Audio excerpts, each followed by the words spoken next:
now wants Gulf nations like Saudi Arabia to normalize ties with Israel. He said that if they don't sign the Abraham Accords, then there would be no Iran deal.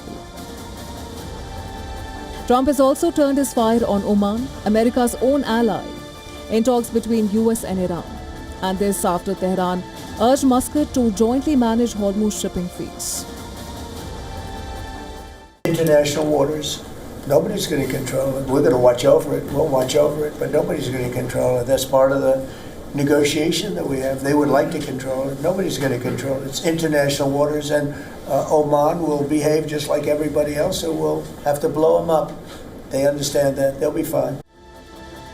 The politics in Washington complicate any compromise. Domestic pressure, electoral calculations, and strategic alliances constrain flexibility. Analysts say the United States lacks easy leverage. Sanctions can be tightened, but Tehran has built resilience. Military options carry risky fallout, and every new demand from the White House narrows the scope for creative deal-making. Still not really out of the starting gate. We're still in a situation in which the two sides are talking past each other. I do think that on some level, when Trump says, hey, I'm not in a rush, I don't care about the midterms, I think he's sending the message that he's got time here. He thinks that time is on his side. But the reality is that he is in deep trouble politically, that this is a war that is very unpopular in the United States, that gas prices are continuing to rise. So I think the Iranians, to some extent, know that Trump is under a lot of political pressure. Iran, meanwhile, plays a patient long game. The result is a deadlock. Negotiations stall. Each side tests the other with words and limited actions. Allies try quiet diplomacy, while public threats grow louder. The region edges towards escalation. For now, the deal appears stalled. Iran holds the cards. Trump's demands collide with Tehran's red lines. The clock is ticking on restraint in a region where any miscalculation can spark wider conflict. Despite the American so-called pressure on Israel to avoid hitting the Lebanese capital, Beirut, Israel has struck Beirut twice since the so-called ceasefire. And in south of Lebanon, it has become a real battlefield. While Israel continues striking, Hezbollah is attacking with its special drones. It looks like on the ground in Lebanon, the conflict is escalating by the day. Take a look.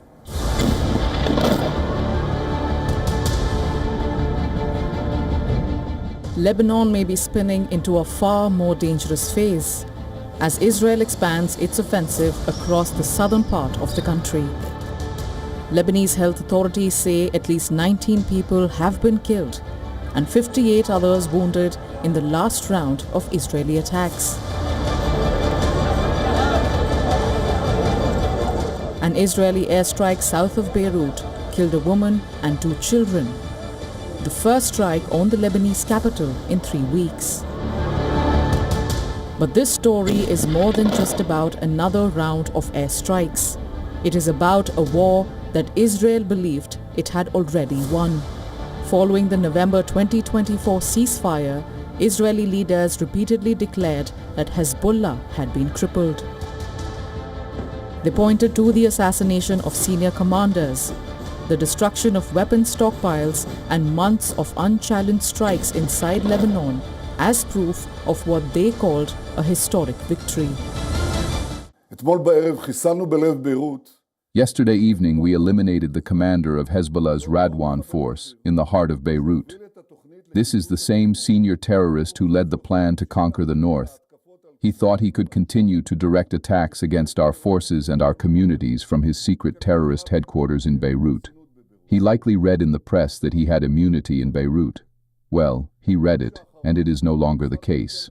In the past month, we have eliminated more than 200 Hezbollah terrorists who acted against Israeli citizens and Israeli army soldiers.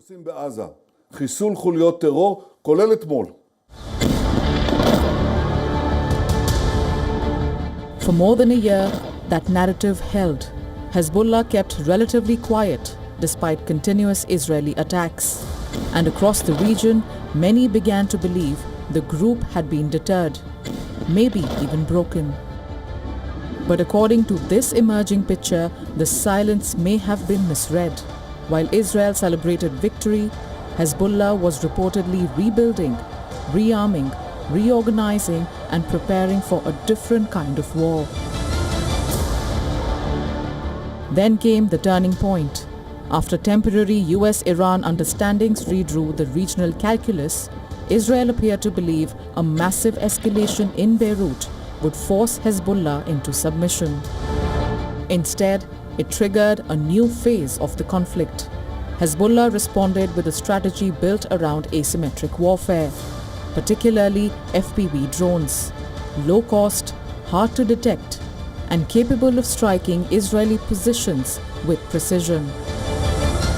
The Lebanese group has reportedly used these drones to target troops, military vehicles, and even Iron Dome batteries, exposing what may now seem as a growing vulnerability in Israel's defense network.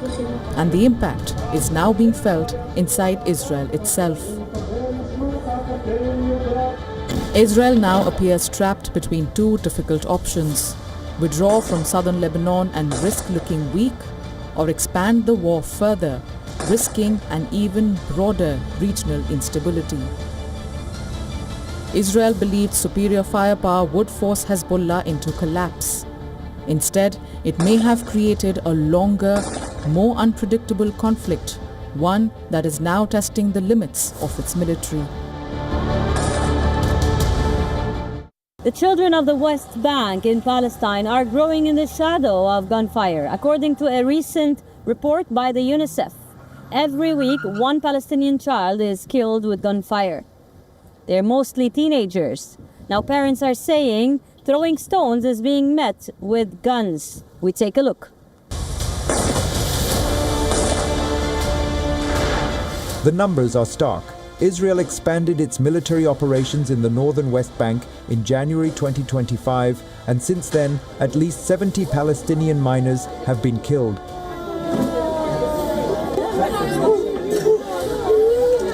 This is according to UNICEF. Most of them were between 15 and 16 years old. The majority were shot by Israeli forces. Across cities like Nablus, Jenin, and Tulkarem, military raids, street confrontations, and armed operations have become a daily reality. And increasingly, teenagers are being caught in the middle. The Israeli military says many of those killed were involved in stone throwing or other attacks on soldiers. They used live ammunition against a child. Everyone knows what live ammunition is. A soldier cannot mistake live bullets for rubber bullets. A soldier cannot simply stop a car and shoot a child. Under international law, and given that we are under occupation, they are obligated to protect us if we surrender, not kill us. And if this is not an occupation, then why are they here? Either way, they can't shoot a child. Israel describes such acts as terrorism and says its troops follow standard operational procedures. But Palestinian families, rights groups, and doctors are raising alarm over what they call the growing use of lethal force against minors. Surgeons in the West Bank say they are now seeing more gunshot wounds to the chest and head, injuries they describe as often fatal before patients even reach the operating table.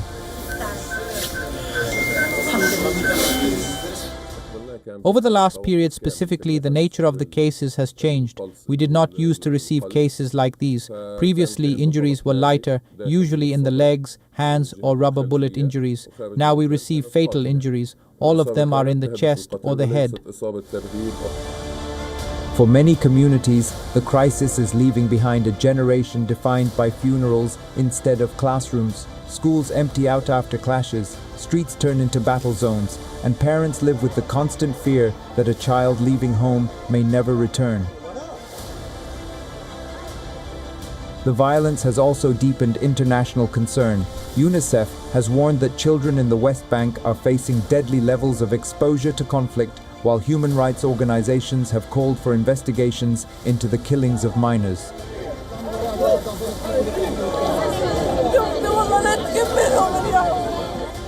But on the ground, the cycle shows no sign of slowing. For families across the West Bank, the loss is no longer an exception. It is becoming a routine of war. Now let's talk a little about Turkey. From mass arrests to crackdowns to courtrooms to storming the headquarters of the opposition party, it's more than a political struggle in Turkey. Some are calling it's a going back to an authoritarian era. The next report tells you what is happening politically inside Turkey. Take a look.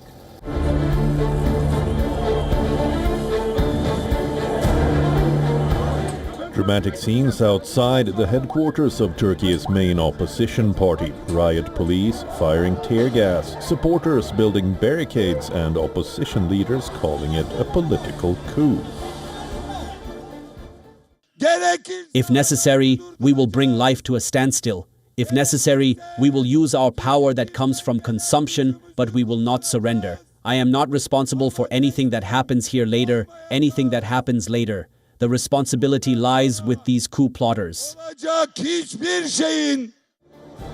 But for many in Turkey, this moment did not come out of nowhere. It is the latest chapter in a much larger story, one about what critics say is a slow erosion of democratic institutions in a country that once positioned itself as a model of electoral politics in the Muslim world. The current crisis began after a Turkish court overturned the 2023 election of CHP leader Özgür Özel, despite his party's major electoral success last year. Under Özel, the CHP managed to deal one of the biggest blows to President Recep Tayyip Erdogan's AK party in decades. It won key municipal elections across the country in 2024. For the first time in years, the opposition looked organized, confident, and capable of challenging Erdogan's dominance. Then came the crackdown. Istanbul Mayor Ekrem İmamoğlu, widely seen as Erdogan's most serious rival, was arrested earlier in 2025 on corruption charges. Since then, CHP-linked mayors and local officials have faced investigations, detentions, or suspensions. Now, with the courts intervening directly in the leadership of the opposition party itself, many fear the crisis has entered a new phase. Critics say state institutions that are supposed to act as checks on power, the courts, police, and prosecutors, are increasingly being used against political rivals. For Erdogan, the stakes are also enormous. After more than 2 decades in power, he is facing growing economic frustration, high inflation, and a more united opposition than at any point in recent years. The constitution currently limits presidents to 2 terms, but an early election could create a path for Erdogan to extend his rule. That is why many analysts believe the battle inside the CHP is about more than just party politics. It is about who controls Turkey's political future and whether the country's democratic system can still function as an effective check on power. After years of drought and scarcity of water, now the Euphrates River is flooding across areas of Syria. The authorities were forced to open the dams, flooding farms and houses. The area is swamped in eastern and northern Syria. The next report tells you more. The Euphrates River, a waterway that has long been a symbol of life in Syria, has turned into a threat for thousands living along its banks. Water levels have risen sharply over the week, triggering floods across parts of Raqqa and Deir el-Zor provinces. All the tents here are floating in water in Hawija al-Zahra camp. There might be a couple of tents that were not awash, but the majority are. The water came out from underneath.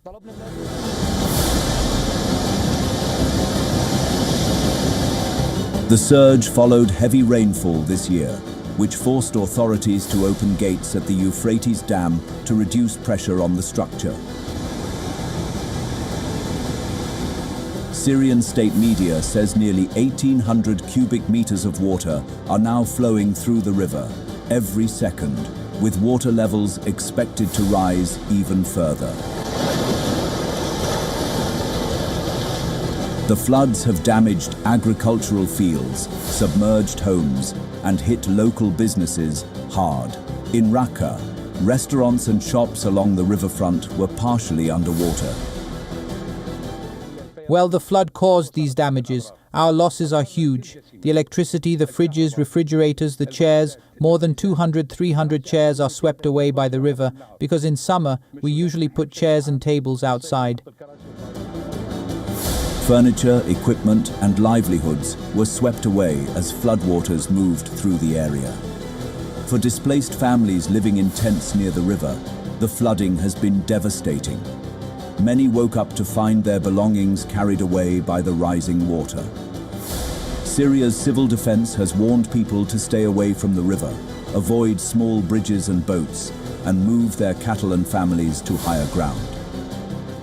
The flooding is especially unusual for Syria, where water levels in the Euphrates have remained low for years due to dam construction upstream in Turkey and prolonged drought conditions.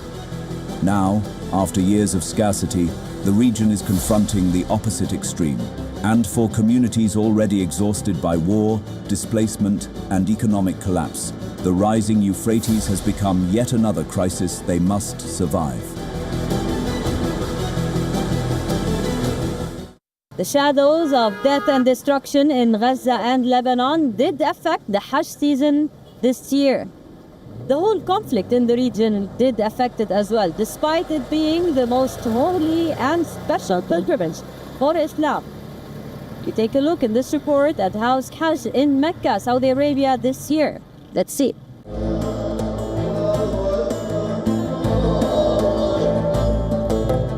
Muslim worshippers gathered in large numbers for Eid al-Adha prayers across West Asia.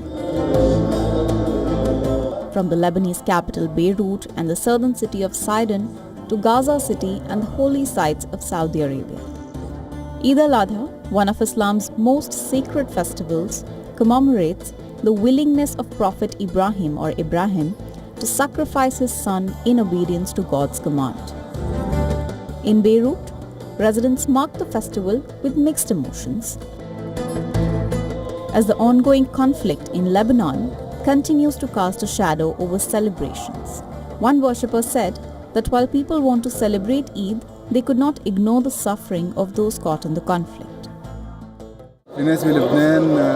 There are people in Lebanon who are displaced. There are people who have martyrs. There are people who have family members whose whereabouts are unknown, unfortunately. On the one hand, we want to celebrate. We want to feel this Eid, to feel the rituals, the Hajj, the religious atmospheres that exist now in Lebanon and in the Arab and Islamic world. The prayers came just a day after Israel carried out more than 120 airstrikes across Lebanon, one of the heaviest bombardments in weeks, further testing the fragile ceasefire between Israel and Hezbollah. Meanwhile, in Gaza City, thousands of Palestinians gathered for Eid prayers amidst rubble, with many families still living in overcrowded tents, damaged buildings, and temporary shelters. Signs of Eid celebrations were far more muted than in previous years. Soaring food prices, shortages of basic goods, and the high cost of sacrificial animals, now beyond the reach of most families in Gaza. We hope, God willing, that the coming holidays will be better for Gaza. I know people see some signs of life and some houses still standing, but the current reality is tragic. Even at this moment as I speak, the bombing continues across Gaza. There were strikes yesterday, and attacks are still ongoing. Sacrificial animals are extremely expensive, and meat is unavailable in the markets. Even when available, it is in very limited quantities. Prices for sacrificial animals start at $5,000 and above, and no one can afford these prices. In Saudi Arabia, millions of pilgrims attend the annual Hajj pilgrimage, one of the world's largest religious gatherings. Pilgrims were seen at Arafat and Mount of Mercy during the day of Arafah, considered the most important day of the Hajj. This is the place where Prophet Muhammad is believed to have delivered his final sermon more than 14 centuries ago. It's a feeling I can hardly describe. The feeling that God has granted us the chance to reach this place, to visit the place that the Prophet Muhammad, peace be upon him, once visited. This is a great blessing and grace from God. Praise be to Allah. After sunset, worshippers moved to Muzdalifah to collect pebbles before heading to Mina for the symbolic stoning of the devil ritual known as Jamarat. The ritual symbolizes the rejection of evil and marks the beginning of Eid al-Adha celebrations. For many pilgrims, the journey represented a lifelong dream and a powerful expression of faith, unity, and sacrifice. That's all we have for you on this episode of the West Asia Post. I will see you next week with a brand new lineup, always bringing you the most recent updates, news, and ground reports from West Asia. I'm your host, Redi Francis, signing off from Beirut, Lebanon. For more global news, keep on watching WION The World is One.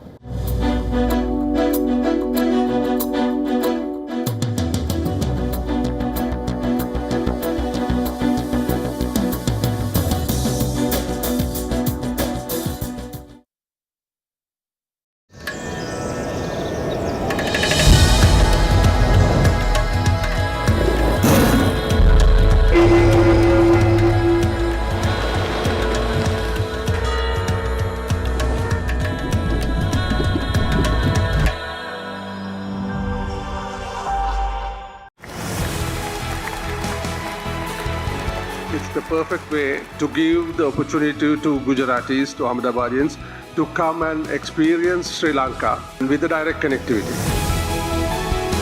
It's a $1.3 billion investment from our company for the Indian market. Tourism will only grow where direct flights are. And we've seen that over the years. Every time any country asks us, how do we grow tourism? The first thing we tell them is have more flights or have direct flights. Ahmedabad is the biggest market for tourism. We have 1,500 crore rupees of outbound business from only in Gujarat.